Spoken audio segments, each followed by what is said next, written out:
బాగున్నారండి? ఇప్పుడు మనం వాక్యం చదువుకుందాం. 2వ సమూయేలు గ్రంథం 22వ అధ్యాయము 3వ వచనం.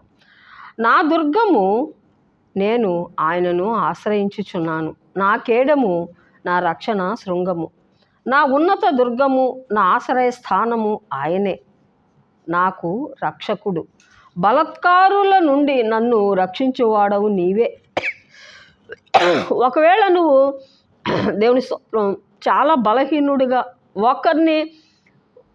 ఒకరిని ఓడించేటువంటి శక్తి నీకు లేకపోతే దేవుని స్తోత్రం, నీవు ఆయన నామమును జపించినట్టయితే ఆయన నీకు ఎలాగొస్తాడంటే ఉన్నత దుర్గముగా, ఒక కేడముగా, ఒక రక్షణ శృంగముగా ఆయన నీ పక్షాన వస్తాడు.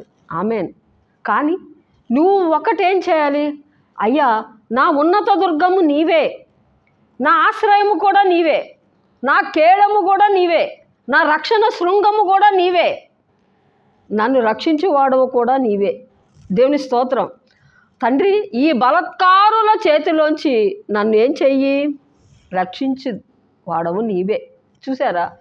ఒకవేళ దేవుని స్తోత్రం నువ్వు చాలా బలహీనుడవు, దేవుని స్తోత్రం, కానీ మనల్ని బలపరిచేవాడు దేవుడు.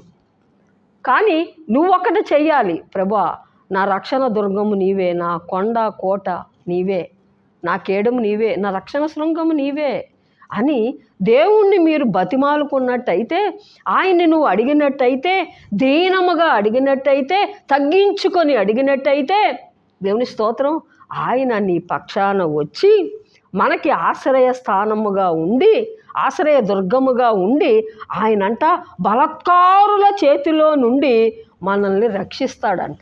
ఆమేన్. స్తుతులు వందనాలు చెల్లిస్తున్నాను. మన శత్రువుని ఏం చేస్తాడంటే ఆయన ఓడగొడతాడు. దేవుని స్తోత్రం, స్తుతులు. దేవుని వలన మేము శూర కార్యములు చేయుదును. కీర్తనకారుడు అంటాడు, నేను దేవుని వల్ల మేము శూర కార్యములు చేస్తాం, దేవుని వల్లనే. ఆమేన్. దేవుని స్తోత్రం. బలత్కారుల చేతిలోంచి మనల్ని విడిపించేవాడు ఆయనే. ఒకవేళ నీవు బలత్కారుల చేతిలో నేను పడిపోతున్నానని దిగులు పడుతున్నావా? బలత్కారుల చేతిలోంచి దేవుడు నిన్ను ఇప్పుడే విడిపించునుగాక. ఆమేన్.